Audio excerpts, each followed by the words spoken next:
What up, everybody? We're here. It's the last one, the last box in the case. Let's get into it. Commander Masters, awesome set.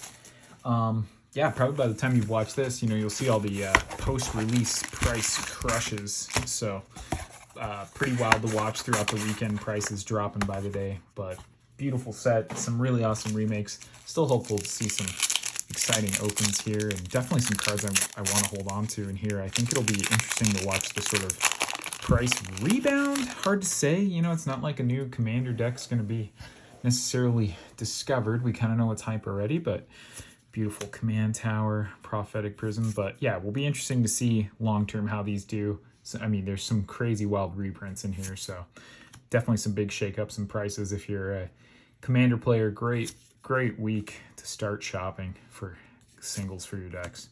Little Baird, Steward of Argive, not bad. And let's get into it. Beautiful Swamp, the Mark Pool Swamp. You can always tell the Mark Pool because it's got the little lovely shooting star. Command Tower. So that's 2 in the box there. So you're going to have Command Tower days. Oh, beautiful. It's the first time we've seen this card out of a case, but there we go. Full Art Exsanguinate. Great seeing some Exsanguinate reprinting. I mean, it was like a $13 uncommon about a year ago. So beautiful art on this too. I mean, that's just awesome. Really like that. Foil Elvish Mystic, gonna have plenty of Elvish Mystics. I think after this set and Lord of the Rings, I'm gonna revisit my Lathril Blade of the Elves deck. Scarab God in foil, not too bad. A little mythic right off the bat. Got 2 Scarab Gods, went from never having any to 2. Oh, boom, Etched Medallion. We were asking for one of these, and black happens to be the big cat's favorite color in Magic, so that's a lovely, lovely card. We're gonna sleeve that up just because we don't trust those etched finishes. They're already. I mean, you can see it's a little. As I hold it up to the camera, you can see that transition. I mean, cool, awesome card though. Wow. So great pack so far.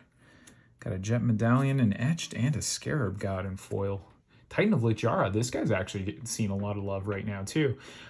This is going to be a cool new staple. I mean, 2 blue and 4 for 6/6. As it enters the battlefield, choose a creature type. So any tribe running blue, as it enters, it is the chosen type in addition to other types. So it's going to retain illusion.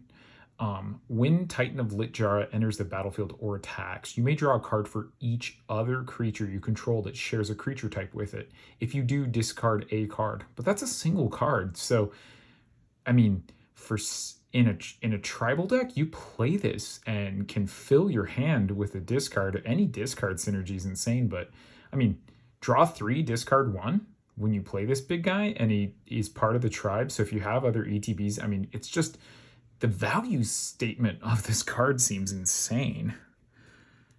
So pretty awesome stuff there. Yeah, beautiful Titan of Littjara. This is a great pack so far. Arachnogenesis in the full art. Fantastic. This card's price actually spiked recently. It was very well timed. Whoever, there's some questionable reprints, like with Doubling Season being reprinted so soon twice together, the heavy press they're putting on Smothering Tithe. But Arachnogenesis spiked recently, and that was seen with Lolth and some of the other, Spiders got a big kick from Lord of the Rings Commander, and now it's already reprinted with a new flashy art. That should really help the price, but gorgeous card, so we're doing great. Oh, Foil Azusa, Lost But Seeking, that'll be our last card.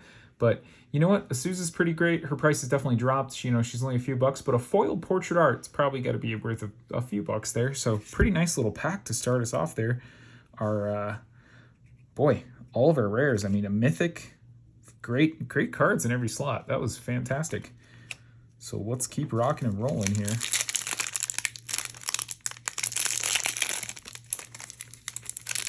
An etched medallion is a fantastic pull, honestly, guys. I'm very excited about that one. Alrighty, here we go. Mirror Sire, Carrion Grub. There's actually some hype around little Carrion Grub.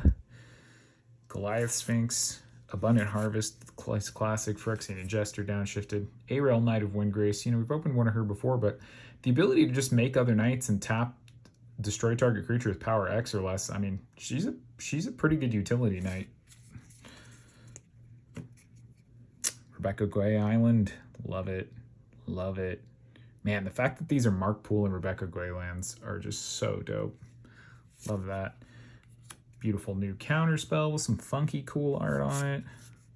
Generous Gift. Gorgeous art on that Generous Gift. Oh, foil Exsanguinate. Wow. So, boy, happy to open this last one. That's a beautiful card. And foil, Exsanguinate's popular. Foil Flashy Exsanguinate. If you've played enough Commander, this card either wins the game or changes a lot of them. It just becomes a Commander classic, at least in my pod. Our rare, Demon Lord Belzenlok. I got that name right on the first try. Wow. So 2 black and 4. He's a legendary creature, Elder Demon, flying, trample, 6/6. When he enters the battlefield, exile cards from the top of their library until you exile a non-land, then put that card into your hand. If the card's mana is felt 4 or greater, repeat this process. It deals 1 damage to you. That's not bad. So some card draw. He's okay. He's all right. There's probably a little... Wow, okay. So you're going to go just chill down here. And Galta, Primal Hunger, and Etched. Spell costs X less, where X is the total power of creatures you control for just a little surprise 12/12. I don't play dinosaurs personally, but Galta's a big dino. Oh, boom. Here's a good hit, though, guys. Another mythic. Ruka Rumel, Biologist. This is the second commander in the Sliver deck, which that deck's going for a pretty penny these days. So she's not too cheap just because, you know, as time of filming, that Sliver deck's been about $100 if you can find it online. Which will be interesting to see. Like, if those commanders get reprint heavily, you know, some people are getting FOMO'd bad. If they just get a basic normal allocation and kind of stay out of stock for a while, it's interesting to think about high in demand popular tribes seeing a resurgence at a 3-figure price point, because the future of that commander deck might be a little crazy. Who knows? Optimistic thinking. But in any case, she's going to become a commander. First of all, she's a Wooburg human wizard. That's I mean, Kenrith, you know. As Ruka Rumel and Biologist enters the battlefield, choose a creature type.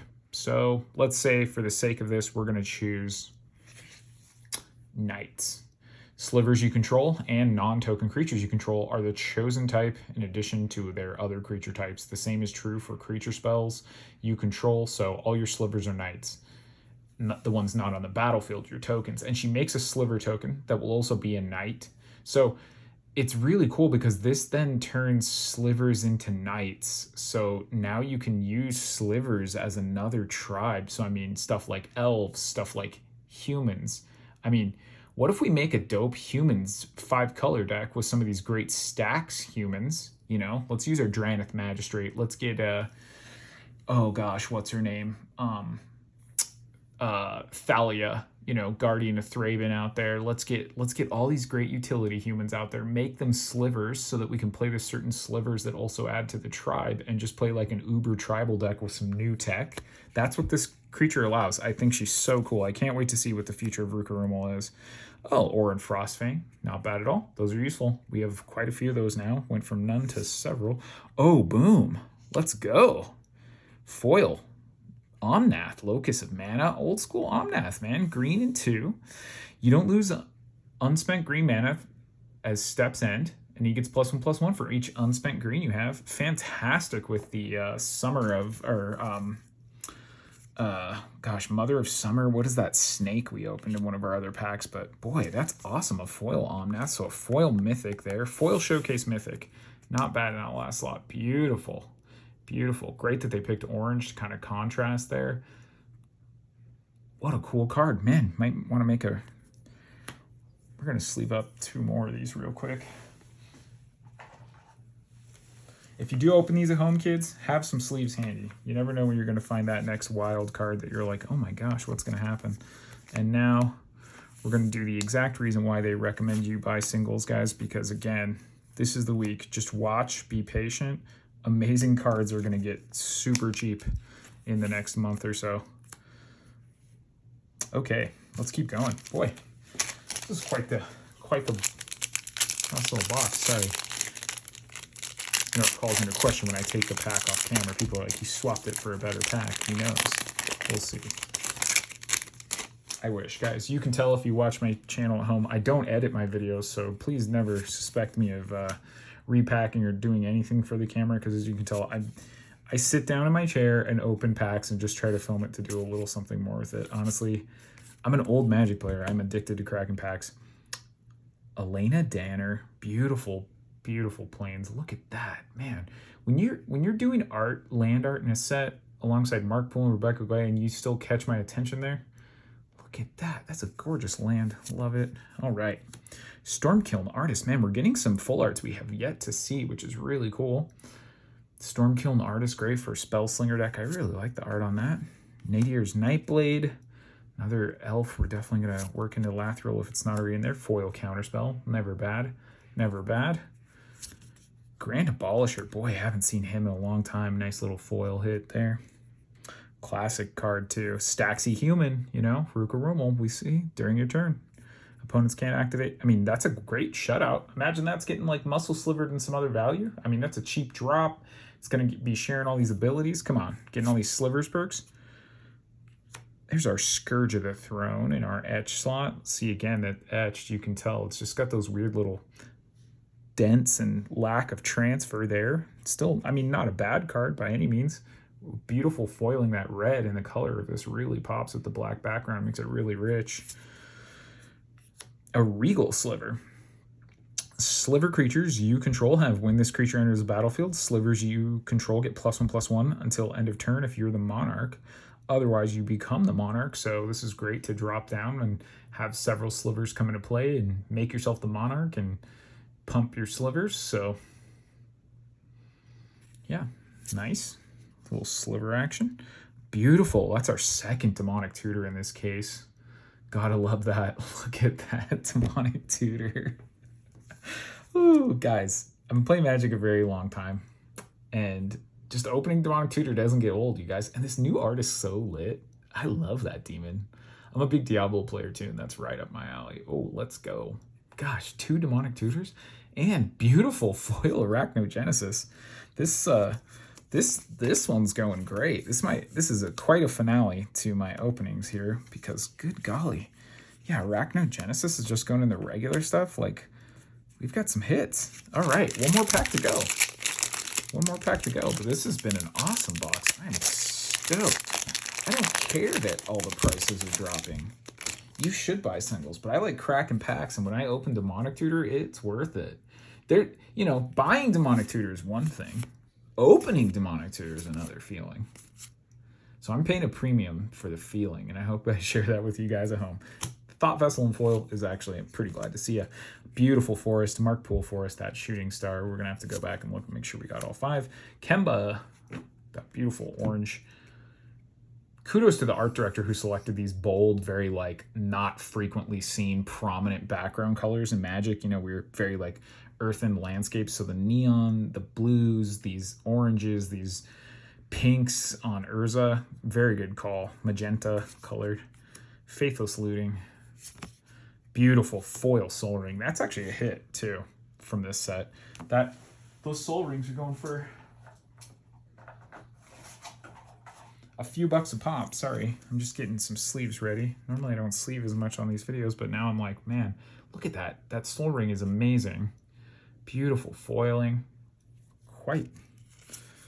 Magus of the Wheel, we're fine to see there because Magus of the Wheel is quite a dog, but nice to have him. I mean, I have a Nekuzar deck. If I don't have, I'm sure I already have Magus of the Wheel in there just to play as many wheels as I can. Sekuar.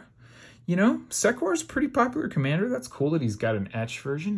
Did we see that last year in Double Masters? I can't remember. I think he was in there, so there probably already are some etch. So he's going to be like Caradorn etched, where he's like $1 or $2, you know, easy to get, but that's fine. Composer of Spring. What is this card? Beautiful foil there, which is weird. That's not our last card. So let's see. Constellation. Green and 1. It's a Satyr Bard. Whenever an enchantment enters the battlefield under your control, you may put a land card from your hand on the battlefield tapped. If you control 6 or more enchantments, instead you may put a creature or a land. Hoo-hoo. Cool. Composer of Spring. Sweet. Free enchantment creatures that... So, like, my enchantment creature would Constellation this, right? So whenever an enchantment enters the battlefield, Yeah, so, okay. We're going to play a creature that's an enchantment with this, which would trigger it again, right? I'm not getting that wrong? Let me know in the comments. Because that seems pretty dope. Beautiful. Another Flawless Maneuver. Happy to have those. Decks to play white. I mean, these being reprinted heavily is awesome too, and some sick art there. Little Orzhov. You know, we just saw the leak of the Mystery in Karlov Manor, so it's kind of cool to see Teysa getting some love on some cards because she may not be alive in the next set. Beautiful. Flawless Maneuver. And the last one, Regal Behemoth. When it enters the battlefield, you become the monarch. Whenever you tap a land for mana while you're the monarch, add 1 additional mana of any color. Dang, that's a strong little dino to enter. Will we see the rise of dino decks in our return to Ixalan later this year? We'll find out. But wow, thanks for watching with me. We're going to do a quick recap because this was quite the box. I mean, just in our full art, that foil Regal Behemoth, Flawless Maneuver, foil Composer of Spring, foil Arachnogenesis, Regal Sliver, Orin Frostfang, a foil Azusa, another Arachnogenesis, and a Titan of Littjar. So some very nice love there. Our regular rare slot, not much. You know, Grand Abolisher is fine. Our etch slot, kind of the same. Galta, Scourge of the Throne, Sekuar. But then we go to our big ones. A Demonic Tutor, love it. A Scarab God, love it. A foil Showcase Omnath. A Jet Medallion at Ruka. So actually above average on 4 mythics on this one. And some great stuff here. Foil Sol Ring, Exsanguinate in foil, and another Exsanguinate. We did pretty darn good. So everybody, thanks for watching. Hope you enjoy my other videos where I went through this whole case of Commander Masters. Prices are getting flattened, so shop wisely out there and score some amazing hits for your Commander decks. And again, spec into some dinosaurs because we're going back to Ixalan and maybe that's the move. Catch you on the next one. Peace!